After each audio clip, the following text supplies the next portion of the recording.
Welcome everyone. My name is Bilal Tanveer. Welcome to the 32nd session of LUMS Live, brought to you by Office of the Advancement at LUMS.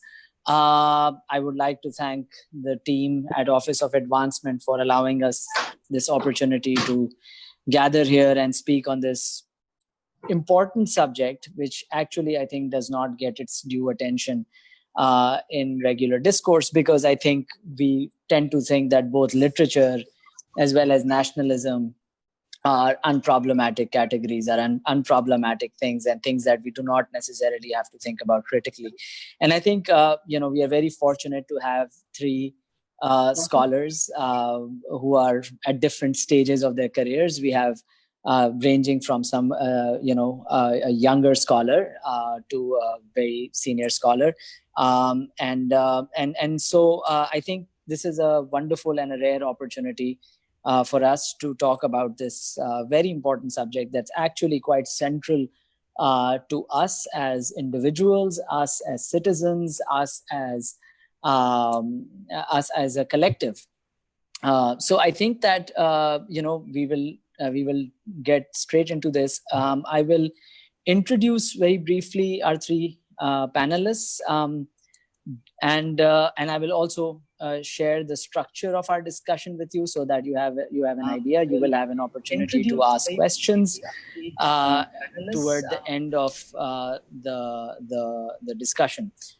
So the way we have organized it and structured it is that I'm going to ask Dr. Maryam Wasif Khan first to actually talk about this category of literature. कि literature होता क्या है, literature चीज़ क्या है, literature कब आई, उसकी तारीख क्या है, और साथ साथ जो दूसरी कैटेगरी है जिस पे मैं चाहूँगा कि वो थोड़ी सी रोशनी डालें, वो कैटेगरी है कौम की, कौमियत की, और ये दोनों कैसे आपस में जुड़ी हुई हैं, इन दोनों का आपस में कैसे ताल्लुक़ है, और इस पे एक तारीख़ी पस मंज़र, इसका तारीख़ी पस मंज़र क्या है. उसके बाद मैं डॉक्टर नासिर अब्बास नैयर को दावत दूंगा और वो हमें बताएंगे कि इस कॉन्सेप्ट की तारीख़ और लिटरेचर की तारीख़ किस तरीके से हिंदुस्तान में और हमारे ख़ित्ते में आई, और इसने किस तरीके से पहले मुस्लिम नेशनलिज़म और फिर उसके बाद पाकिस्तानी नेशनलिज़म में क्या किरदार अदा किया.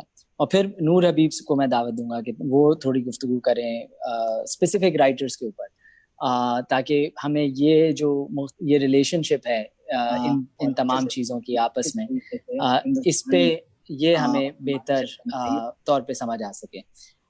तो सबसे पहले मैं चूँकि डॉक्टर मरियम वासिफ खान को बोलने की दावत दूंगा, उससे पहले मैं इनका तारुफ करा दूं. Doctor Mariam Wasif Khan comparative literary and cultural studies programme LUMS में की डायरेक्टर हैं, असिस्टेंट प्रोफेसर हैं, और अभी इन्होंने अपना पहला मोनोग्राफ जिसका टाइटल हु इज़ अ मुस्लिम है, जिसमें वो उर्दू की एक नई तारीख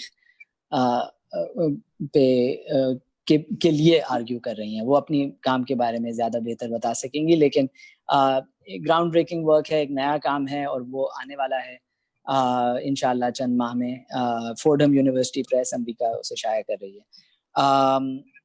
तो डॉक्टर मरियम वासिफ खान, अगर आप हमें थोड़ी अदब की तारीख और लिटरेचर की तारीख, अदब नहीं लिटरेचर की तारीख और कौमियत की तारीख से अगर थोड़ा सा तारुफ कराएं. Thank you Bilal. I was just going to start off by saying कि literature और अदब में काफी फर्क है, but let me start off actually by talking about the term literature, which we find in a country, in a post-colonial state like Pakistan, but really across the world, is treated in this kind of generic fashion. It's celebrated. So, whenever we use the term literature, it is with a certain degree of adulation.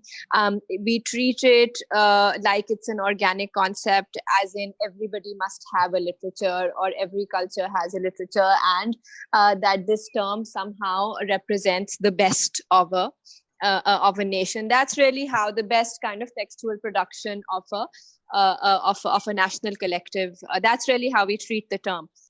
What we forget really is that literature is it's a very recent term, right? It's no more than, I would say, around 300 years old. And it has its origins in Europe, which is already beginning to see itself along certain national lines. So at the very start, the first time the term literature is used really is around 1772, where it's used to designate the best group of writing of a people, and it's used in France, and it's designating at that time the Italian corpus. A few, literally within a century and a half, literature is no longer just kind of this sense of the best texts of a people, but it's also takes on, and remember, the very idea of a best suggests a certain kind of a social hierarchy. So within a century and a half in England in particular, the term is repurposed to create or to suggest a body of works that can tame a new rising class of people, right? So when England, of course, those of you who know the history of colonial India and England know that after the Indian colony became, a kind of a cash cow for England, a whole new class of people started coming up who were not the aristocracy and who were not the working class. And so literature then became the body of works that these people should read in order that they can fit into the social fabric prescribed by the British aristocracy. So, what I'm really suggesting with this example is, is two things. One, that literature seems to be used always in relationship to a body that we call the nation, or that we understand as the nation. And two, that it actually has a disciplining function. It's not really a way, or it's not something organic. It's not something that all of us possess. It is, in fact, something that has to be propagated, patronized by the state, earlier on, of course, by a ruling class. Right? So if we're talking about Europe in the 1700s, or we're talking about even England in the 1800s, we're looking at a ruling class that's kind of figuring out how to get its larger what we can call the masses, I suppose, or a kind of a rising middle class behind a certain social agenda. And those sets of books, right, that set of books, that designated set of texts, then becomes in England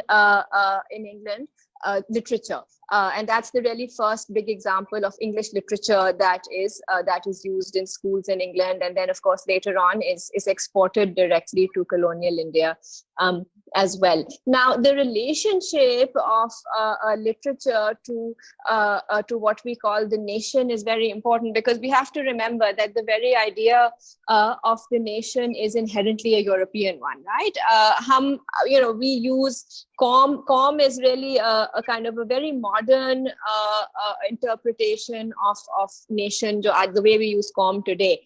Agar hum 200 saal pehle Kaum ka matlab dekhte, to it actually meant your tribe, really. It didn't mean a kind of a people who are Pakistani with a passport and a border. It actually meant the group of people who you saw yourself as connected with in all kinds of ways, really. Not it wasn't religion necessarily that connected you with them, but rather perhaps a shared aesthetic. So Kaum is now very recently again become conflated with nation in English.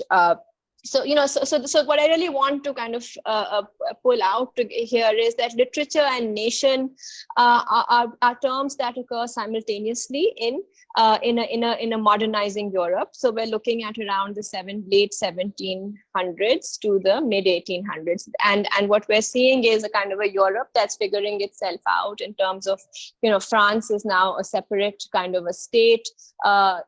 England, of course, is a separate state, and France and England are the two sites where the most early forms of nation national realization are coming into play. So England sees itself against France, right? It sees itself as a group of people who are not French.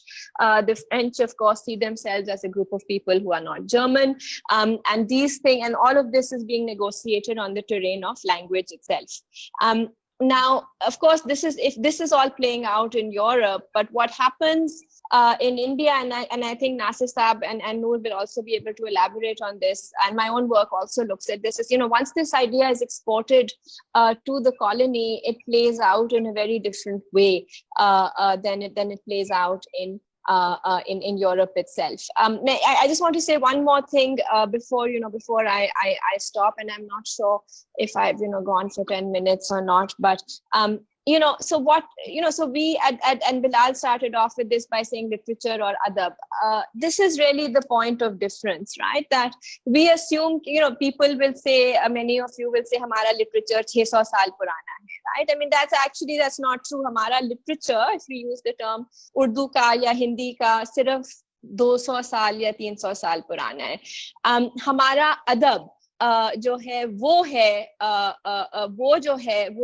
वो कोई बहुत सदियों पुरानी चीज है, क्योंकि adab is something adab is really what we had, or what was a kind of a way, the very rough equivalent perhaps, or the rough approximate of literature. आज हम adab और literature को एक ही समझते हैं, but more than 300 years ago, adab was a way of life, right? It was a way of being. It was the way you presented yourself to the world. It was the way you consumed a text. It included other aesthetic forms, including music, including poetry, including dance, as well as, of course, the way you spoke to others, the people you communicated this aesthetic with. So adab jo tha wo Persian, Arab, Turkic, Indic. It was really a much larger way of being across this part of the world, and it really is really put to death, if I may, with the rise of the colony in India, and replaced with something called literature, which is a body of texts which designate the national character, right? The best texts of a nation, as the earliest usage in France, in fact, did designate, right? And of course, what that best was, who decided that best then became a matter of the state itself, right? Initially, of course, this was a matter of the colonial state, and then today, as this textbook debate and education debate rages on, we can see once again the state, the Pakistani state in India, the Indian state, deciding what it is that constitutes the literature of Pakistan, the literature of India. So so that's really the what I'd like to say, and just to kind of sum up, adab is, the way we use adab today in Urdu is again, I just want to reiterate, it's a very, very contemporary usage of the word. And it is a conflation with literature, and it takes adab away from its original meanings in what was once a very cosmopolitan, borderless a part of the world, what we today in scholarly kind of terms think of as Perso-Indic Turkish, Arab Perso-Indic Turkish, I suppose, would be the best way to put it. So I think I'll stop there for now, unless, and we can kind of. Thank you. That was very kind of you took us through a large kind of swath of time in a very kind of a concise way. Thank you so much. But if I'm just to kind of summarize the things that you said, I think one of the things that you said was that literature in its origins was about negotiating national difference. This idea of a nation was one of the big grounds on which this idea was negotiated and contested and articulated was literature. So that's the first thing. The other thing, obviously, from that you see that literature has had, from its origins, it has had an edifying or a disciplining function. So it has to disciplinary teach people is really the key word. Yeah. Right. That this has to teach people how to be a part of that nation, what it means to be that nation. And then obviously the third important thing that you said was this distinction between literature and adab, that what we have known historically as adab in our part of the world was then repurposed as literature. But literature as a category is a European category, and it means certain things, and that category of literature is intimately tied to nation and nationhood and nation thinking and nationalism. Wonderful. I think that's great. And I would like to ask Nasir Abbas Saab to elaborate on this and talk about the history of Urdu literature. I would want to introduce Nasir Saab very briefly, because he's a very accomplished scholar, author, short story writer, among many other things. Also a very popular teacher.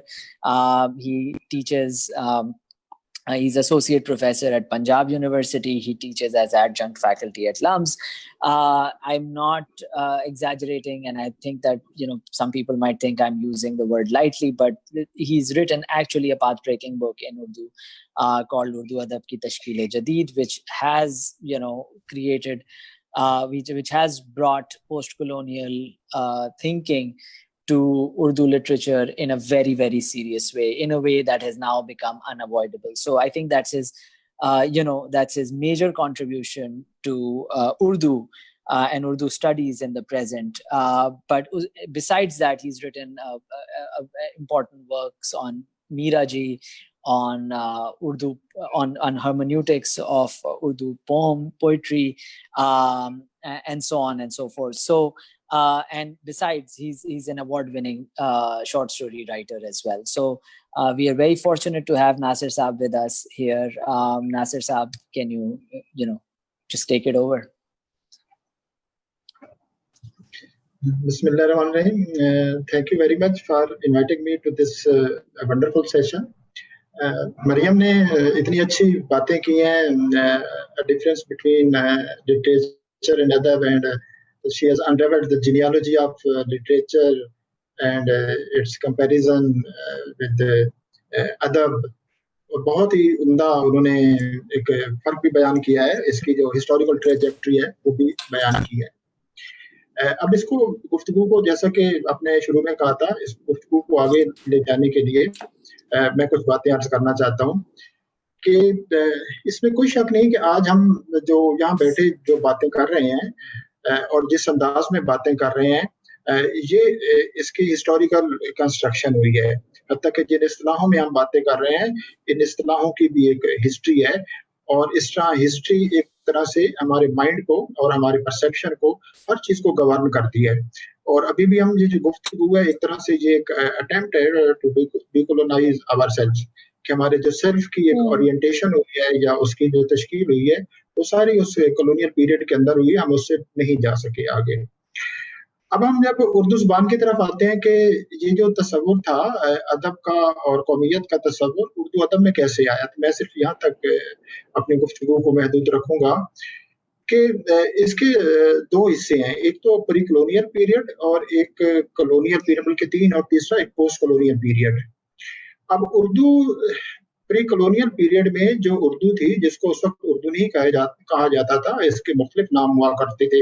कभी इसको हिंदी भी कहते थे, कभी हिंदी का नाम देते थे, कभी रेख्ता कहते थे. पहले जुबान उर्दू मोहल्ला, फिर उर्दू मोहल्ला, और वहां से फिर जाकर ये उर्दू जुबान बनी. हद तक गालिब के ज़माने तक भी इसको रेख्ता, और वो अपने हिंदी भी इस्तेमाल करते रहे इसके लिए. तो ये मुख्तलिफ नामों के साथ ये रही है. अच्छा, उस जमाने में इसकी जो आइडेंटिटी जिससे आज हम वाकिफ हैं, और आज एक अगरचे ये आइडेंटिटी भी इसकी प्रॉब्लमेटिक है कि क्या ये वाकई मुसलमानों की जुबान है, और इसकी जो जनूबी एशिया के मुसलमान हैं उनकी ये जुबान है, ये भी अभी तक एक प्रॉब्लमेटिक है. इसलिए कि यहाँ पाकिस्तान में बैठे हुए आमतौर पर ये इसको टेक फॉर ग्रांटेड लिया जाता है कि उर्दू वाकई मुसलमानों की जुबान है, और आज़ादी की तारीख में उर्दू का बहुत ज्यादा हिस्सा था, और उसको इस हवाले से एक आर्गूमेंट के तौर पर इस्तेमाल किया जाता है. और आज़ादी के तमाम बड़े बड़े जो हमारे रहनुमा थे, अकाबरीन थे, उन्होंने इस जुबान को इस्तेमाल किया. इसके अलावा हमारे जो मजहबी जज्बात हैं या मजहबी बहुत सारी कुतब हैं जनूबी एशिया में जो लिखे, वो जुबान में लिखी गई, तो इसलिए भी ये समझा जाता है. लेकिन आप इसी ज़माने में आप देखिए कि हिंदुस्तान में जब उर्दू पे गुफ्तगू की जाती है, तो वहाँ उर्दू के लिए मुसलमानों की जुबान नहीं कहा जाता, बल्कि वहाँ اس کنسیپٹ کا, اس نوشن کا جو دفاع کیا جاتا ہے اور اس کو کنٹیسٹ کیا جاتا ہے, اور وہاں یہ کہا جاتا ہے کہ اردو جو ہے یہ مشترکہ کلچر کی زبان ہے. تو اس کی, اور پری کلونیل پیریڈ میں جو اردو تھی اس کا کوئی مذہبی شناخت نہیں تھی, اور اس کی جو مذہبی شناخت کا عمل تھا وہ ڈاکٹر گلکرسٹ سے شروع ہوا, جو انہوں نے فورٹ ولیم کالج کیا. اس کے ہندوستانی شعبے کے وہ سربراہ تھے اور انہوں نے وہاں سے آغاز کیا. لیکن اس سے پہلے کچھ اور لوگ بھی مثالیں دیتے ہیں کہ اردو میں جو ایک مسلمانوں کی شناخت کا جو عمل تھا وہ شروع ہو چکا تھا, اور اس کے لیے وہ دلائل دیتے ہیں کہ اصلاح کی کچھ تحریکیں, یعنی لسانی اصلاحی تحریکیں کچھ شروع ہوئی تھیں, جن میں ولی دکنی نے کچھ آغاز کیا جب وہ دہلی گئے 1700 میں. ان کی ملاقات سعد اللہ شاہ گلشن سے ہوئی, اور اس کا رشتہ جوڑتے ہیں کہ سعد اللہ شاہ گلشن جو تھے وہ شاہ گل کے مرید تھے اور جو پوتے تھے مجدد الفسانی کے. تو وہاں سے وہ جوڑتے ہیں کہ جو اس سے پہلے ولی دکنی جو لکھ رہے تھے شاعری, وہ دکنی زبان میں تھی, اور اس میں جو دکنی کلچر تھا, جو مقامیت تھی وہ اس میں زیادہ تھی. تو انہوں نے مشورہ دیا کہ فارسی میں بے شمار مضامین جو پڑھے ہیں وہ بیکار پڑھے ہیں, آپ ان کو استعمال کریں, آپ کون پوچھے گا. تو لوگ اس سے تھوڑا سا اندازہ لگاتے ہیں کہ شاید چونکہ مجدد الفسانی کے ساتھ اس سے جو ایک ان کا مشورہ اور ایک نصیحت تھی, اس کا سلسلہ جڑتا تھا, تو وہ کہتے ہیں کہ یہاں سے ایک طرح سے اردو کی ایک اسلامی شناخت کا عمل شروع ہوا, اور پھر وہ آگے اس کو لے کے چلے, شاہ حاتم لے کے چلے, پھر اس کے بعد میر تک میر اور سودا نے کچھ اصلاحیں کی, اور آخر میں پھر لکھنؤ کے جو ناسک تھے ان تک لے آتے ہیں. لیکن جب ہم بہت کلوزلی ان چیزوں کو پڑھتے ہیں کہ یہ جو اصلاح زبان کی تحریکیں تھیں, اور جہاں سے یہ ایک آرگومنٹ بھی کیا جاتا ہے کہ کلونیل پیریڈ سے پہلے ہی مسلمانوں کی جو ایک شروع ہو چکی تھی ایک تشکیل ایک اسلامی, تو اس میں جب ہم بہت قریب سے دیکھتے ہیں تو اس میں ہمیں نظر آتا ہے کہ وہ جو اصلاحی وہ مذہبی بنیاد پر نہیں تھی, وہ خالص ایک ادبی بنیادوں پر تھیں. اور اس میں صرف یہ ہندی کے لفظ نہیں نکالے گئے تھے, بلکہ اس میں انہوں نے اپنے اسٹیٹس کو بنیاد بنایا تھا. اور اس میں خاص طور پر جو شاہ حاتم تھے, جو انہوں نے بعد میں اپنا دیوان زادہ کے نام سے کتاب بھی شامل کی, تو اس میں انہوں نے عربی اور فارسی کے بعد ثقیل جو الفاظ تھے ان کو بھی نکال دیا تھا, اور یہ عمل بعد تک جاری رہا. تو لہٰذا یہ کہنا کہ وہ چونکہ لکھنے والے مسلمان تھے اور انہوں نے ہندی کو نکالا, تو اس کی ہندی الفاظ کو نکالا تو ایک طرح سے پیوریفیکیشن کا عمل شروع کیا, اور ایک اردو کی ایک اسلامی شناخت کا عمل شروع کیا, تو یہ درست نہیں ہے. اور اس وقت ان کے سامنے کہیں بھی ایسا نظر نہیں آتا کہ انہوں نے کیا ہو اس مذہبی ایک اس سینسیبلٹی کے تحت. دوسرے اس کا ثبوت یہ ملتا ہے کہ گوپین نارنگ کی کتاب ہے ایک ہندوستانی قصوں سے ماخوذ مثنویاں, اس میں انہوں نے بے شمار مثنویوں کا حوالہ دیا ہے جو مسلمان شعراء تھے لکھنے والے, لیکن انہوں نے شکنتلا سے ماخوذ مثنویاں, کچھ اس کے پرانوں سے ماخوذ مثنویاں, کچھ لوک داستانوں سے ماخوذ مثنوی بے شمار دیں. اسی طرح خود اگر آپ کلاسیکی اردو شاعری میں دیکھیں تو اس میں تو باقاعدہ ایک مذہب کے خلاف ایک پوری ایک ملتی ہے, ایک رجحان ملتا ہے, اور جس میں وہ ایک جو مذہبی ایک اتھارٹی ہے, جب مذہبی اتھارٹی کی جو علامت ہے اس کا ایک اس کے ساتھ ایک آئرنک ایک ریلیشن ملتا ہے. میں آپ کو 2-3 شعر سناتا ہوں جس سے ہم اس رائے کو بالکل ایک رد کر سکتے ہیں کہ پری کلونیل پیریڈ میں اردو کی کوئی اس طرح مذہبی شناخت نہیں تھی.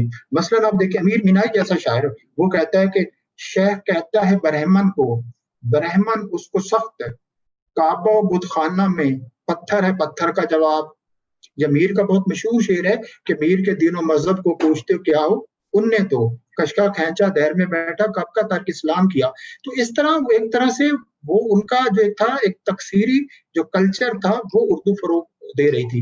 لیکن کلونیل ماسٹرز تھے, ان کے لیے اردو کی جو یہ ایک رواداری کی اور ایک مشترکہ کلچر کی جو شناخت تھی ان کے لیے قبول نہیں تھی. تو انہوں نے چونکہ ایک وہ نیشنلزم کا تصور لے کے آئے تھے, تو انہوں نے ایک طرح سے ری انفورس کیا اردو کو عربی. اور گلکرسٹ کا پورا ایک اگر ہم اس کی گرامر کی اور اس کے بعد مضامین کا مطالعہ کریں تو اس نے اس کو ہندوستانی کا نام دیا, پھر اس کی کیٹیگریز بنائی, اور اس کیٹیگریز کی بنیاد پر وہ اس نے بتایا کہ جناب یہ حصہ جو ہے یہ مسلمانوں کا ہے, یہ اسلوب اور یہ اسلوب جو ہے وہ ہندوؤں کا ہے. اور اس کے لیے اس نے مشہور ہے کہ انہوں نے میر امن کی باغ و بہار لکھوائی, پریم ساگر لکھوائی, اور گریٹ صاحب نے خاص طور پر اپنی اس کتاب میں جو ان کا لنگوسٹک سروے آف انڈیا ہے اس میں بہت تفصیل سے یہ لکھا ہے کہ کس طرح جو پریم ساگر ہے یہ ہندی زبان کا پہلا ایک جو ہے ایک کینونیکل ٹیکسٹ بنی ہے, جس کے بعد وہ ایک الگ ایک ہندوؤں کی.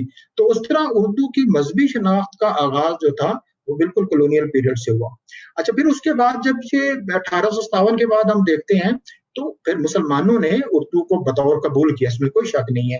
اور خاص طور پر اس میں اگر ہم کتاب دیکھیں سر عبد القادر کی new school of Urdu poetry, تو اس میں سب سے پہلی دفعہ ہمیں جو اردو کے حوالے سے اردو اور نیشنلزم کا جو تصور ہے سب سے پہلے اگر کسی نے ایلیبوریٹ کیا ہے تو وہ سر عبد القادر تھے, جنہوں نے لاہور میں کچھ لیکچر دیے تھے اردو ادب کے حوالے سے, اور جس کو وہ نیو اسکول کہتے ہیں, وہ حالی ہیں اور آزاد ہیں, اور اس کے ساتھ کچھ دوسرے لکھنے والے ہیں جیسے نذیر احمد ہیں, تو ان کے یہاں ہمیں نظر آتا ہے. اور پھر خود حالی نے مسدس حالی لکھی یا شکوہ ہند لکھی, تو انہوں نے اس طرح اردو کو اندر سے بھی تبدیل کرنے کی کوشش کی. تو ہم اس کے بعد یہ کہہ سکتے ہیں کہ انجمن پنجاب کے بعد اور علی گڑھ تحریک کے بعد وہ اس کا ایک جو مزاج اردو کا تھا وہ اس نیشنلزم کے ساتھ آیا, مسلم نیشنلزم کے ساتھ, اور اس نے اردو کو باہر سے بھی تبدیل کیا اور اردو کو اندر سے بھی تبدیل کیا. اگرچہ کہیں کہیں اس کی کچھ آوازیں میں نظر آتی ہیں جو مارجنل, جو مارجن پہ آوازیں ہیں وہ تھی جنہوں نے اس کو ایک طرح سے اس کو چیلنج کرنے کی کوشش کی, جس میں مرزا ہادی رسوا انہوں نے کیا, یا لکھنؤ کے کچھ دوسرے شعراء تھے, پھر وہ میرا جی ہیں, اور پھر اس میں دو ناموں کو لوگ فراموش کر دیتے ہیں. ایک حضرت مانی ہے, انہوں نے کرشن کے حوالے سے کافی کچھ لکھا, کرشن اور رادھا کے حوالے سے میرا جی سے پہلے لکھا, اور اس طرح ظفر علی خان نے بھی بعض نظمیں لکھی جن میں انہوں نے پیش کیا. لیکن جو ایک غالب ایک جو رجحان رہا وہ یہی تھا کہ جو اردو تھی یہ ایک طرح کی پلیس بنی جو ایک مسلم آئیڈینٹی کی, اور اس مسلم آئیڈینٹی کی بنیاد پر جو آگے تحریک آزادی چلی اس میں پھر اردو کا کردار تھا. پھر ظاہر ہے جب ہم پوسٹ کولونیل پیریڈ میں آتے ہیں تو اس میں ہمارے یہاں پھر بعد میں پاکستان میں خاص طور پر جو تھا وہ ایک اردو کے ذریعے سے ایک مسلم آئیڈینٹی کی جو کنسٹرکشن تو پہلے ہو چکی تھی, لیکن اس کو مزید مستحکم کرنے کے لیے اس کے لیے باقاعدہ کوشش ہوئی, اور اس طرح ہسٹری کو ری رائٹ کیا گیا, پچھلی پوری ہسٹری کو. ظاہر علامہ اقبال کا قومی شاعر بننے میں بھی ایک جو اہم تھا پہلو یہی تھا کہ وہ مسلمانوں کے ان جذبات کو پیش کرتے تھے, اور وہ ان کی انہوں نے فارسی میں بھی لکھا, اردو میں بھی لکھا. ایک اور بات کہنا چاہوں گا کہ فارسی کا بھی جو امیج تھا پری کولونیل پیریڈ میں وہ صرف مسلمانوں کی زبان کا نہیں تھا. مثلاً اس کا سب سے بڑا ثبوت ہے کہ سبق ہندی کے جو بہت سے شعراء تھے جن میں جلال, اسیر, شوکت, غنی کاشمیری, بے دل, تو ان کو تو شعراء بے وطن کہہ کر نکال دیا گیا, حالانکہ وہ سارے مسلمان شعراء تھے, ان کو شعراء بے وطن کہا گیا کہ ان کا کوئی وطن ہی نہیں ہے. عربی کی ضرور مسلم شناخت تھی, لیکن عرب جو فارسی کی تھی ایک یہ اشرافیہ کی تھی, اس لیے اصلاح زبان کی تحریک کو بھی ایک ادبی اشرافیہ کی اس زاویے سے دیکھنا چاہیے, کیونکہ اس وقت اور ہندوستان میں دوسری کوئی زبان نہیں تھی. سنسکرت کے ساتھ ضرور رشتے جوڑے گئے, بیدل نے رشتہ جوڑا, غالب نے رشتہ جوڑا, اس پہ اب کچھ یہ کام ہونے لگا ہے اور یہ دریافت کیا جانے لگا ہے کہ پری کولونیل پیریڈ میں ہمارے بہت سے بڑے بڑے جو شعراء تھے انہوں نے جن فکری سرچشموں سے استفادہ کیا تھا ان میں سنسکرت اور بدھی جو فلسفہ تھا وہ بھی تھا. لیکن پوسٹ کولونیل پیریڈ میں جب ہسٹری کو ری رائٹ کیا گیا, اور خاص طور پر جو پاکستان میں, تو پھر جو پاکستانی نیشنلزم تھا اس نے پھر اردو کو ظاہر قبول کیا, اور پھر ایک طرح سے یہ چیز اس کو تسلیم کر لیا گیا کہ اردو پنجاب میں پیدا ہوئی, اور یعنی اسی جگہ جہاں جس جگہ پاکستان بنا ہے تو اردو کا اوریجن بھی یہی ہے, اور پھر آگے اسی کو لے کے چلا گیا. اور پھر ہماری جو دانشور سے لے کر ہمارے جو لکھنے والے ہیں انہوں نے اردو کے اس کردار کو کہ پاکستانی نیشنلزم کے استحکام اور اس کی تعمیر میں بہت ایک بنیادی کردار ہے. تو پاکستان بننے سے پہلے ہمیں کچھ آوازیں ضرور ملتی تھی اس سے, لیکن پاکستان بننے کے بعد یہ آوازیں رفتہ رفتہ کم ہوتی گئیں, اور اب جو اردو ہے یہ اگرچہ اس کو اگر کوئی کنٹیسٹ کرتے ہیں تو یہ بنگالی زبان نے کنٹیسٹ کیا, یا پھر جو پاکستان کی دوسری زبانیں ہیں اب بھی یہ کہیں نہ کہیں یہ موجود ہیں, لیکن وہ ایک اب کچھ بحث میں یہ آتی ہیں, لیکن مجبور پنجابی نے بھی کیا, لیکن وہ آوازیں ابھی اتنی نہیں ہیں کہ وہ اس کو چیلنج کر سکیں. تو اردو کا جو پاکستانی نیشنلزم کے فروغ اور استحکام میں کردار ہے وہ اب تک یعنی تسلیم کیا جاتا ہے مجموعی طور پر. بہت بہت شکریہ ناصر صاحب. نہیں بالکل بھی نہیں, بالکل ٹھیک تھا, اور آپ نے بھی کافی جامع گفتگو کی. جو اہم باتیں اور یہ ساری آپ نے آپ کی گفتگو سے کچھ چند اہم سوال میرے ذہن میں بھی آئے اور جس پہ ہم شاید آگے بات کر سکیں. ایک تو یہ کہ جب ایک چیز جیسے اردو زبان ایک شناخت کے ساتھ جڑ گئی اور پھر اس شناخت کے پھر اپنے بہت ساری ایک پروسیس شروع ہو گئی, اسے اور مثال کے طور پہ اب میرے ذہن میں اب یہ بات آ رہی تھی کہ اب ہمارے یہاں ایسے اردو میں ہم نے ایسے لوگ ٹرین نہیں کرتے جو وہ جو اس قسم کی انڈک زبان جو ہے وہ ایکسیس کر سکیں. تو ہمارے یہاں سنسکرت میں مثال کے طور پہ اردو والوں کی ٹریننگ نہیں ہوتی. ہمیں وہ پوری میٹا فزکس اور وہ پوری جو دنیا ہے جو آج سے 300 برس پہلے لوگوں کے لیے ایکسیسیبل تھی, اب ہمارے جو نئے اردو میں جو لوگ ٹرین ہوتے ہیں وہ ان کے لیے ایکسیسیبل نہیں ہے. تو اب وہ ہمارے یہاں اردو میں جب ہم لوگ ٹریننگ کی بات کرتے ہیں تو ہم زیادہ عربی فارسی پہ زیادہ زور دیتے ہیں. تو وہ اس سے پھر وہ جو ایک پروسیس ہے وہ مزید ری انفورس ہوتا جاتا ہے. اردو پھر اس سے مزید جو ہے وہ حجاز کی زبان اور فارس کی زبان بنتی جائے. تو یہ ایک پروسیس ہے جس کی وجہ سے مزید مسائل جو ہے وہ بڑھتے جاتے ہیں, اسے سلجھتے نہیں. اور دوسری چیز یہ کہ جو ایک اہم بات ہے جس پہ ہمیں شاید آگے آپ سے میں درخواست کروں گا, مریم سے درخواست کروں گا بات کرنے کی, کہ یہ نیشن کے ساتھ جو لٹریچر کا تصور آیا ہے یہ اپنے ساتھ اپنے جانرز بھی لے کے آیا ہے. تو جیسے مثال کے طور پہ نظم جو ہے, جو جدید نظم ہے, وہ ایک جب ہمارا ادب کا تصور ہوتا تھا تو وہ نہیں تھی. ناول جو ہے, شارٹ سٹوری جو ہے, یہ تمام جو جانرز ہیں جن کے اگین یہ سارے کے سارے نیشن کے ساتھ جڑے ہوئے ہیں. نظم کا جو جب تصور ہے وہ نیشن ہوڈ کے ساتھ بہت گہرا ہے جس کا تعلق, اور جو شعراء جو ہیں وہ جو نیشن ہوڈ کی بات کرتے ہیں وہ سارے کے سارے نظمیں لکھتے ہیں. اور جو غزل پہ جو اٹیک ہوا, جو اردو ادب کے لیے جو سینٹرل ہے ایک پورا ایپیسوڈ, اور اردو لٹریچر کی فارمیشن, ماڈرن اردو لٹریچر کی فارمیشن میں جو ایپیسوڈ سینٹرل ہے وہ غزل, اور غزل پہ جو مسلسل ایک اٹیک ہوا اس کو انڈرمائن کرنے کے لیے. تو یہ تمام سوالات آپ کی گفتگو سے نکلتے ہیں, اور اس پہ میں چاہوں گا آگے چل کے ہم بات کریں. نور حبیب کا میں تعارف کرا دوں بہت مختصر سا. نور حبیب ڈاکٹرل کینڈیڈیٹ ہیں یو میس ایمہرسٹ میں, میرا جی پہ کام کر رہی ہیں, اور میرا جی کے what would you call it, local connections, I mean international obviously through Baudelaire and other people, but also through Indic writers as well as to writers writing in Persian. So I think that یہ بہت اہم کام ہے, exciting کام ہے, نیا کام ہے. اور میں چاہوں گا کہ تھوڑی گفتگو کیجیے ایسے کسی چند رائٹرز کے بارے میں, یا ایک رائٹر کے بارے میں یا دو رائٹرز کے بارے میں, جس سے ہمیں تھوڑا سا اندازہ ہو اردو کا رائٹرز کیسے پلیس کرتے ہیں, استعمال کیا اردو کو, کیسے انہوں نے اس پورے کمپلیکس میں اپنے آپ کو دیکھا, اور کس طریقے سے انہوں نے اردو کو استعمال کیا. نور آپ کا mic. Hello. Sorry about that. I'll just begin by thanking Maryam Wasif and Nasir Abbas for such a rich discussion, and for contextualizing the history of Urdu and nationalism. And it's always so it's a complicated one, simply because Urdu is the one language that doesn't have a geography or a home or a state or any one group of people.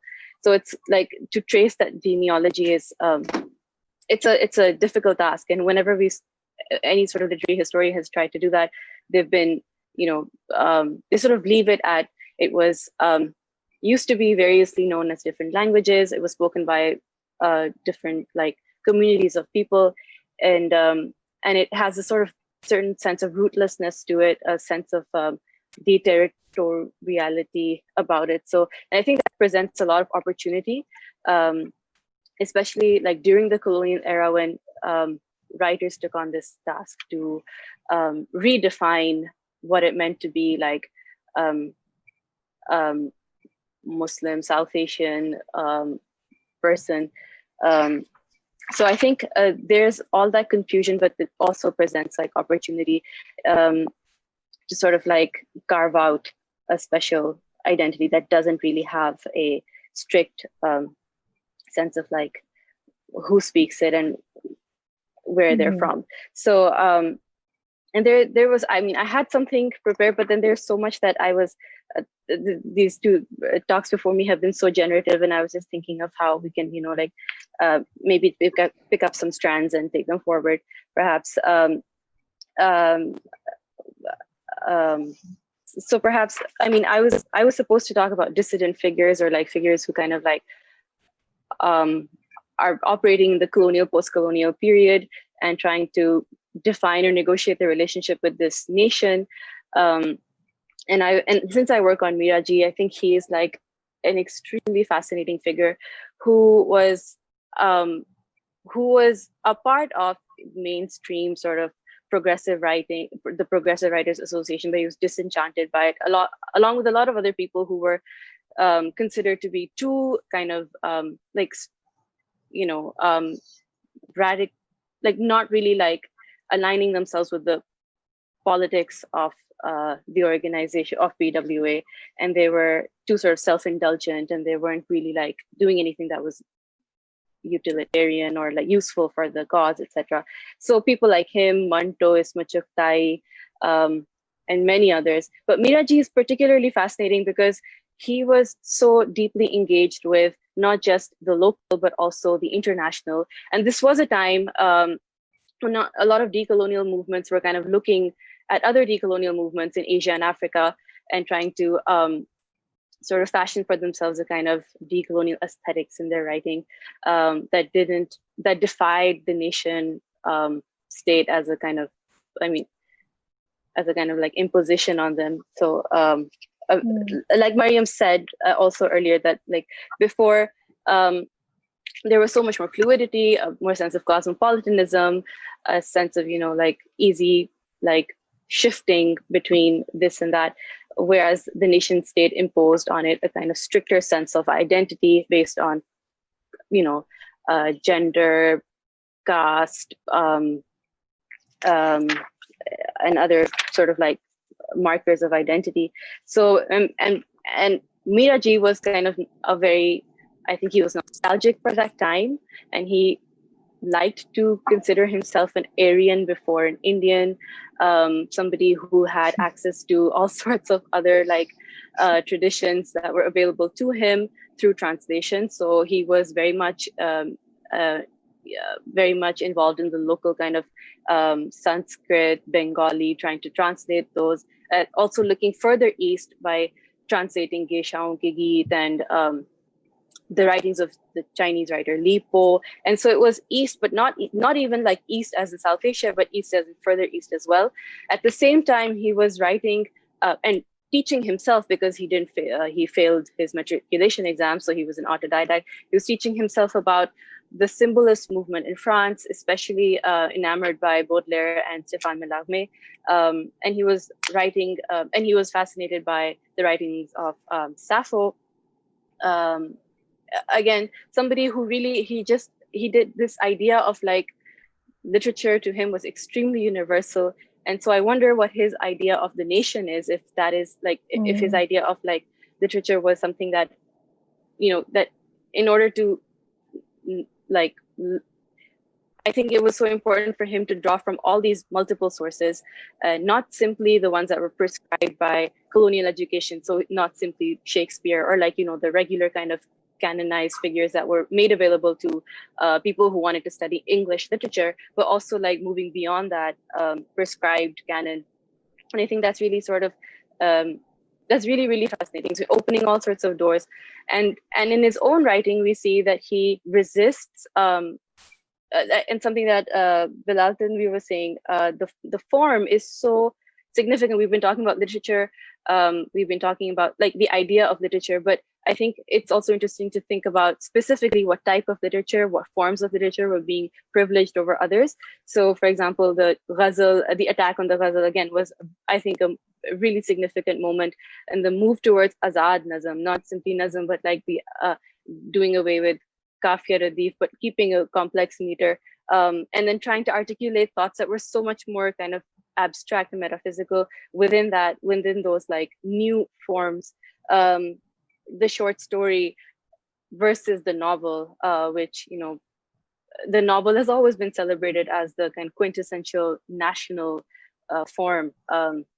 Like Bakhtin said, it is monoglossic, so it has the capacity to like represent a nation, whereas poetry is too heteroglossic, so we cannot have a national character be represented within poetry. But then of course that's not the case in Pakistan, or India at the time, where poetry then became the vehicle for representing a new consciousness. But the Azad Nazm, which was something that Miraji and Rashid sort of really experimented with and excelled at, it's something to like think about, because form is, nation is a kind of narration of a particular set of identities.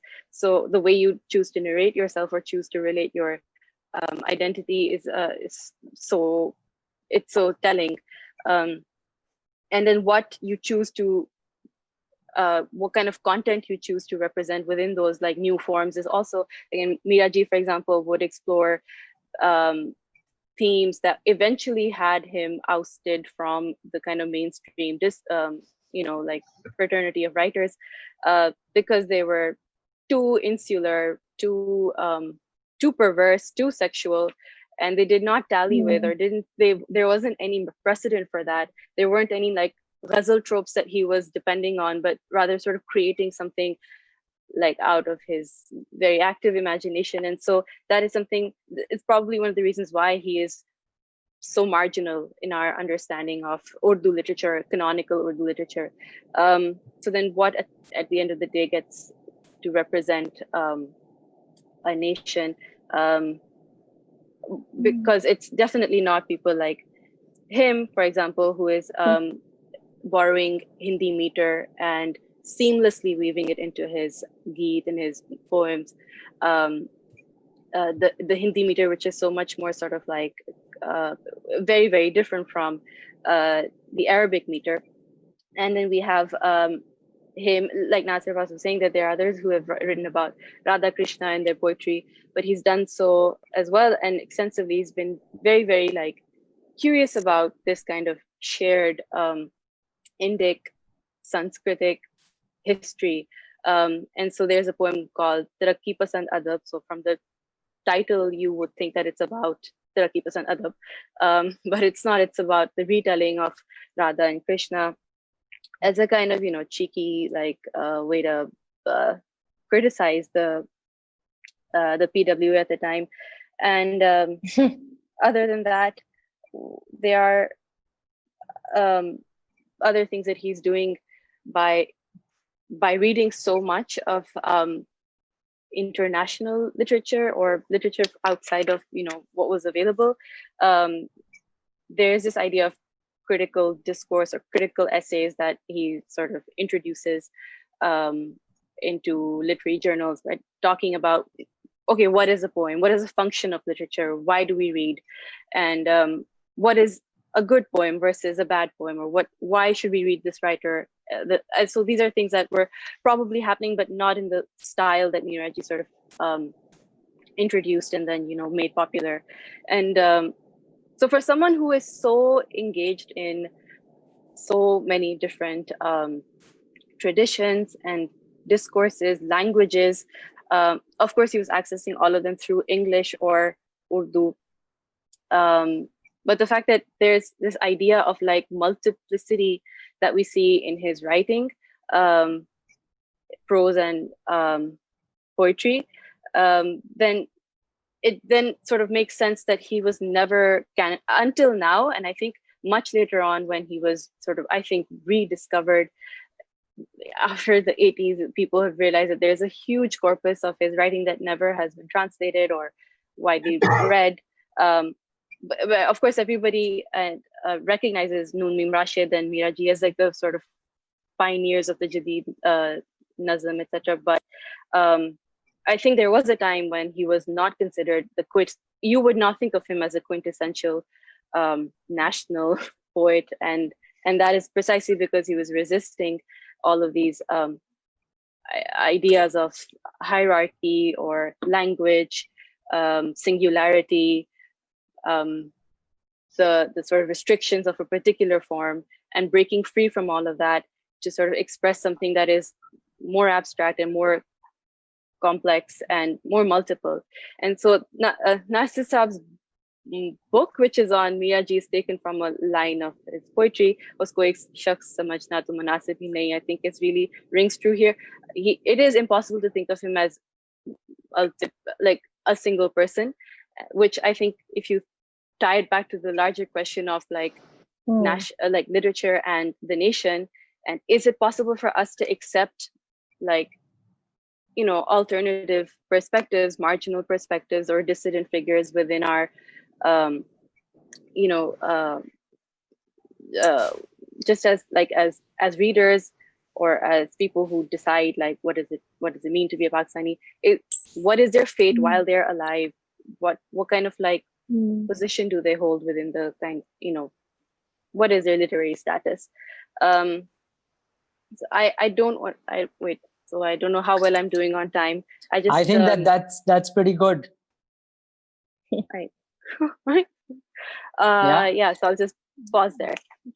Yeah, okay, well, this was excellent. And I think that, you know, what you've said, you know, there's so many interesting things, but I think the central question is, and I think that, you know, what you've been able to bring to the fore in a very convincing way is that, you know, Mira Ji kind of just changes this whole imposition around, so of nation and of national identity. In fact, he appropriates everything. And one of the most interesting things about his work, obviously, and his translations is that they are more appropriation. So he kind of, you know, reads Baudelaire and translates him into a meter and a language, as you were saying, that's entirely Hindi, or that's entirely, you know, Indic.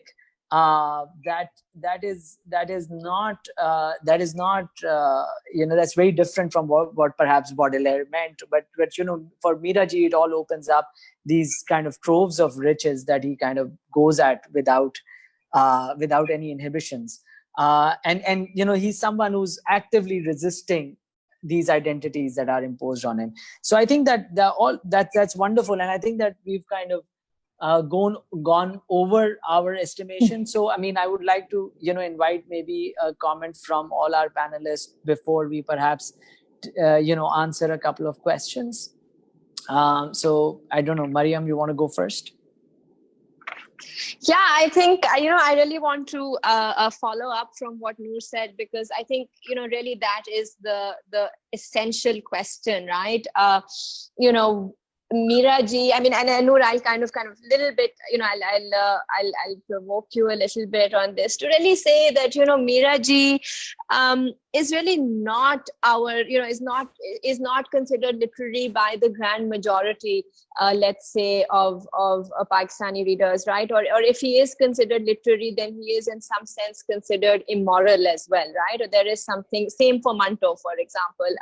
You know, I remember when I was finishing my manuscript, there are still enough you know, enough posts on defense.pk, for example, or University of Faisalabad, actually banning Manto as a literary text in the literature syllabus, right? So same for Fahmida Riaz, right? So all of these dissident figures somehow, you know, continue to exist at the peripheries, and they, interestingly, they find fame abroad often, right? In translation. So if somebody says, oh, okay, who's a great, you know, Pakistani writer, chances are Manto has been translated into English and found a kind of a global circulation, right? But their you know, their position within the nation state continues to remain precarious, right? And you know, and this is, of course, this is the tragedy perhaps of you know, of Urdu in Pakistan, right? That the way the Pakistani state has chosen to patronize Urdu is really to you know, to create a corpus or a Pakistani literature in Urdu that is inherently tied to a very orthodox Muslim identity, right? And Nasir Saab, of course, touched on you know, Fort William College as the site of this, as the inception site, really. Where this notion of Urdu as tied to a Muslim identity really begins to take shape in a serious and systematic way, and you know, that continues well into the period which we know as the reformist period. So for us, interestingly, the writers we celebrate in Pakistan are somebody like Dipti Nazir Ahmad, right? Who you know, we celebrate as, oh, he's the great first novelist of Urdu. without really acknowledging the kinds of systematic oppressions that are unleashed in works like Miratul Arus or even Tawbat an-Nasu, the kinds of, very orthodox identities that are coming into shape in a work like that, right? And so the Urdu canon, I mean, and again, this may be a kind of a still new argument, but my sense is that the Urdu literary canon does not really accept figures like Mira Ji and Manto as much as it embraces figures like Naseem Hijazi or somebody like earlier Rashidul Khairi, or even somebody like Razia Bhatt, right? So it almost seems to and again, the Pakistani state, of course, has continued this in certain ways, which of course, this is not the appropriate forum for and we don't have the time either. But I'll just kind of stop with that as a closing comment. Nasir Sahab ji, मेरे ख्याल में बहुत अच्छी गुफ्तगू की है मरियम ने और नूर हबीब ने मीरा जी के हवाले से। मुझे एक बात याद आ रही थी जब ये नूर बात कर रही थी मीरा जी के हवाले से। उर्दू के एक नकाद ने लिखा पाकिस्तान बनने के बाद कि अब पाकिस्तान की जो दानिशवराना फजा है, इसमें या इकबाल की जगह है या मीरा जी की। मीरा जी बाकायदा लिखा उन्होंने, और बड़े नामवर नकाद थे, उन्होंने लिखा। तो उन्होंने कहा कि गोया दूसरे लफ्जों में अब हमें जो एक दानिशवराना सतह पे जद्दोजहद करनी है, वो उस नोशन के खिलाफ जिसको रिप्रेजेंट करता है मीरा जी। तो उसे वो मीरा जी को नहीं ले रहे थे, मीरा जी को उस पूरे जो एक सिस्टम ऑफ साइन है उसके एक रिप्रेजेंटेटिव के तौर पर ले रहे थे। वो कह रहे थे कि ये नेहरू के तस्वुर को पेश करते हैं, ये एक, उन्होंने कहा कि जो इकबाल है वो दूसरे तस्वुर जिन्ना के तस्वुर को पेश करते हैं। तो इस तरह आप ये कह सकते हैं कि पाकिस्तान बनने के बाद ये बाकायदा से मीरा जी मतलब उसको कबूल ना करने की जो वजह हैं वो बहुत गहरी वजह हैं। वो सिर्फ मीरा जी की एस्थेटिक्स नहीं है, वो सिर्फ मीरा जी का इमोरल होना नहीं है। जहां तक मीरा जी के इमोरल होने की बात है, अगर आप मीर की वो मसनवियां पढ़ें जिन्हें मजलिस तरक्की अदब ने, जो लाहौर में उसने छापी हैं, आप यहाँ रिसाइट नहीं कर सकते, उनके अशार पढ़ नहीं सकते, वो सब मौजूद था। इसी तरह मिर्जा शौकत नदवी की मसनवियां हैं, वो पढ़ लें, वो मौजूद है सारे। तो मीरा जी पे ये नहीं था ये कि वो सिर्फ मॉरल है, असल उनका एक तरह से आप कह लें कि जो पॉलिटिकल पोजीशनिंग है ये उसका रचा था कि मीरा जी जिसको रिप्रेजेंट करते थे, ये ठीक कॉस्मोपॉलिटिकल विजन भी था। लेकिन उनके मैं समझता हूं मीरा जी ने सबसे बड़ा काम क्या किया, उन्होंने बाइंड्रीज को डिसॉल्व किया। हमारी जो नेशनल आइडेंटिटीज बन रही थी बाइंड्रीज बेस्ड थी, उन्होंने जो एक कॉस्मोपॉलिटन व्यू था उसको भी इख्तियार किया, और दूसरी तरफ जो उनका लोकल और इंडिजिनस था उसको भी कबूल किया, और उसके दरमियान उसने कोई तजाद नहीं देखा, कोई उनके दरमियान एक कशमकश नहीं देखी। हमारे जो बाकी थी सारी आइडेंटिटीज वो कशमकश देखती थी। तो सबसे बड़ी जो एक मीरा जी कंट्रीब्यूशन थी वो ये थी। लेकिन पाकिस्तान बनने के बाद भी चूंकि इसी बाइंड्री को कायम रखा गया और आइडेंटिटी हमने एक जो कॉमन दुश्मन था उससे निजात हासिल कर ली, तो हमने एक और इन्वेंट कर लिया अपना दुश्मन। तो लिहाजा बाइंड्री तो उसी तरह रही, सिर्फ उसमें जो बाइंड्री में जो चीजें थी वो बदल गई। तो मीरा जी जो थी, इसलिए मीरा जी को पढ़ना इसलिए भी जरूरी है कि ताकि हम इस मुल्क में रहते हुए उसके, मैं समझता हूं एक जद्दोजहद है, एक दानिशवराना और ये फिक्री जद्दोजहद है कि मीरा जी जैसे बाकी लोग जो इसको रिप्रेजेंट करते हैं, ताकि वो जो स्पेस श्रिंक होती जा रही है उसको हम फैला सकें और उन पे गुफ्तगू कर सकें। आपने जो बात पहले की थी ये ठीक है, उर्दू स्टडीज में ये एक बहुत मसला है। हम फारसी और अरबी का बिल्कुल नहीं, उर्दू पे उनका असर है और उनकी बहुत कंट्रीब्यूशन है। लेकिन हम चूंकि बाइंड्रीज में सोचते हैं, हम कहते हैं कि अगर अरबी और फारसी आएगा तो जो इंटर रिलेशन है वो नहीं आएगा। ये नहीं होना चाहिए कि उर्दू खुद एक आरियाई जुबान है, यानी कोई आदमी से इनकार नहीं कर सकता, कोई माहिर लिसानियात या आम आदमी भी, कि उर्दू का जो ओरिजिन है वो मकामी है।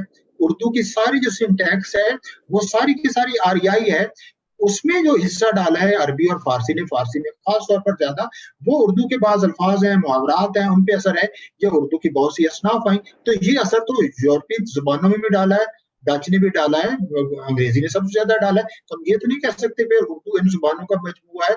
तो उर्दू एक मकामी जुबान, उन पे असरात हुए हैं। तो जब उर्दू है ही मकामी जुबान, तो इसकी जड़ें जो हैं वो बहुत कदीम से हैं, तो लिहाजा इसके रिश्ते, और हमारी जो क्लासिकल शायरी थी उसमें ये चीजें मौजूद थी। मैंने पहले मसनवियों का जिक्र किया, शायरी में बहुत ज्यादा है, जो संस्कृत की है. मसलन उर्दू शायरी में जो 18वीं 19वीं सदी के नहीं 18वीं सदी में हाम गोई की तहरीक पैदा हुई थी, वो उसका जो सारा उसका रीजन था वो संस्कृत का था.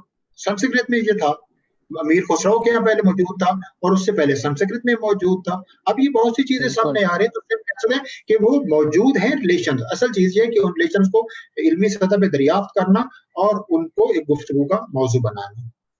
बिल्कुल सही बात है. और इस यही चीज मुझे लगता है कि हमारे जिन शायरों को या इस जगह पे रिकग्निशन मिलती है और तक़वियत मिलती है और स्टेट की जानिब से पेट्रनेज वगैरह भी मिलती है, वो वही ज्यादा हैं जो आपको जो जो जो जो इस नेशनल आइडेंटिटी के साथ और ये हमें एक सेंट्रल एशिया और हिजाज की तरफ ज्यादा जोड़ते हैं, जो कि अहम है और जो जरूरी है.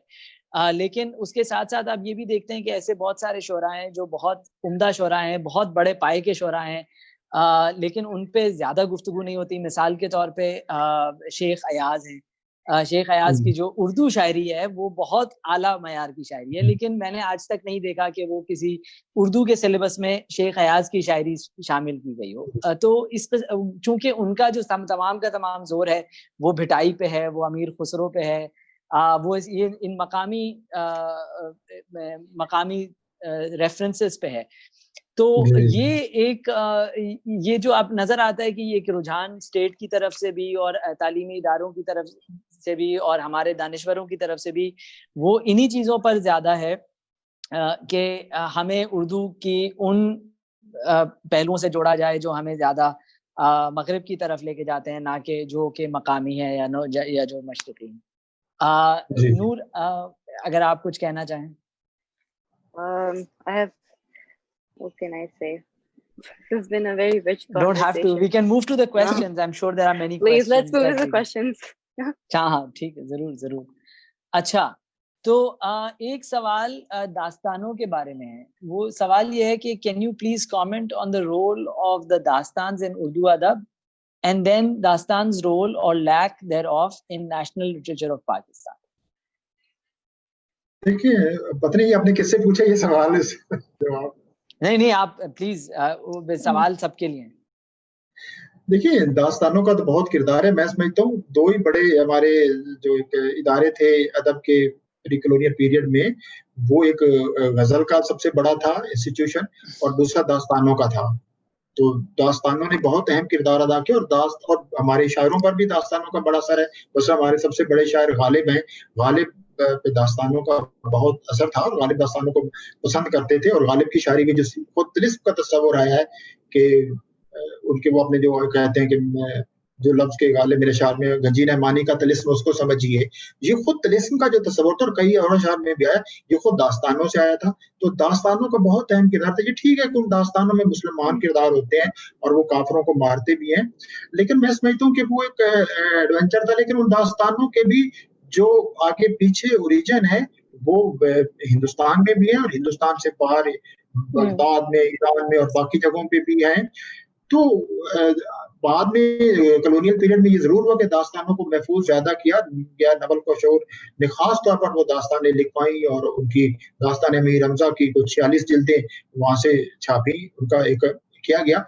लेकिन जब वो कॉलोनियल हमारे यहाँ जो कैनन हमारे उर्दू का बना और उसमें वो नावल जो था वो और हकीकत निगारी पर मबनी नावल, उसको ज्यादा फरोग दिया गया क्योंकि वो नेशनलिज्म को फरोग देने में ज्यादा था. मतलब डिप्टी नजीर अहमद के जो नावल है उनमें कोई हिंदू किरदार नजर नहीं आता. यानी वो कहते हैं ना कि पहले लोगों को कहते हैं कि उन्होंने उर्दू को मुसलमान किया. उर्दू को असल मुसलमान करने वाले तो डिप्टी नजीर अहमद थे. उनका जो तौबत इस हवाले से बहुत बुनियादी एक है कि उसमें कोई हिंदू किरदार नहीं. और वो भी जो मुसलमान का किरदार पेश किया गया वो भी एक बड़ा एक ऑर्थोडॉक्स मुसलमान है. और बल्कि वो W.W. हंटर ने तो कुछ लिखा भी कि हमें ऐसे मुसलमान ज्यादा हमें चाहिए वो जो घर से मस्जिद तक जाते हों. तो खुद डिप्टी नजीर अहमद का जो मर्दी और तौबत नसूब वो भी यही है, घर से मस्जिद से घर आता है और घर में इस्लाह का एजेंडा चलाता है. तो ऐसे में जो दास्तानों के अंदर एक तकसीरी कल्चर था, एक बड़ा वसी और वास्ट और एक था मुतनव्वे कल्चर था, वो बाकी नहीं रहा. तो हमारे यहाँ फिर बाद में जो नावल आया اس میں چند ایک ضرور آئی, چونکہ آپ جانتے ہیں کہ کلونیل پیریڈ میں جو کلونیل ماڈرنٹی ہے اس کو بھی ایک پرابلمٹک ہے. اس کا جو کردار تھا وہ ہیجمنی قائم کرنے میں بھی تھا اور اس ہیجمنی کو چیلنج کرنے میں بھی وقت تھا. بالکل یہ دونوں کردار ہیں. ناصر صاحب ہاں وہ میں بس ایک بات اور بھی ایڈ کرنا چاہ رہی ہوں دیٹ یو نو یہ داستان امیر حمزہ سب سے پہلے Fort William College you know میں چھپی. اکرام اللہ اکرام صاحب نے پہلا وہ والیوم لکھا, مگر اس ایک چھوٹا والیوم وہ کبھی ختم نہیں کیا انہوں نے پورا, وہ سارے والیومز obviously انہوں نے نہیں کیے. but what happened there was کہ Gilchrist did not like the dastan at all, and there's a little paragraph in his corpus where he says that look, this is not right, this genre is not right for what we're trying to achieve, and Bagh o Bahar اس سے بہت بہتر ہے. تو you know so and then one of the things we see is کہ باغ و بہار جو ہے جو اردو کا سلیبس بنا 1813 onwards جو گورنمنٹ schools میں you know in British India all the Urdu syllabus, and you know that then became important for people natives trying to enter the university etc. Bagh o Bahar which we haven't really talked about enough, but you know which was a nice moral text, very tight, resembles the dastan, deceptively resembles the dastan but is nothing like it. You know that found immense popularity, whereas you know by 1830 something 1840 the dastan volume from at least the university syllabi, school syllabi had completely disappeared. So you know so Naval Kishore really did us a great service on the side. You know, did the state patronize the dastan? Not at all. You know, the colonial state obviously found it problematic, and you know, and I promise you today, if we open up Dastan-e-Amir Hamza and really read it for what it is, the Pakistani state will also find it problematic. اچھا میں اس میں ایک چیز کہنا چاہتا ہوں, وہ کہ میں نے پچھلے سیمسٹر کچھ چند داستانوں کے چند حصے میں نے اپنے کلاس میں ایک شامل کیے, اور اس میں اسٹوڈنٹس کا سب سے بڑا سوال تھا کہ یہ کیسے مسلمان, یہ تو کہیں مسلمان نہیں. کیونکہ اس میں جو اسلام کا جو نوشن ہے اور جو ایک پری ماڈرن نوشن ہے اسلام کا, وہ ہمیں لگتا ہے کہ ان میں سے تو کوئی بھی مسلمان نہیں ہے. اگر اسلام وہ ہے جو ہم آج سمجھتے ہیں تو ہم تو ان سب کو کہ کسی قسم کا کافر ہی سمجھیں گے.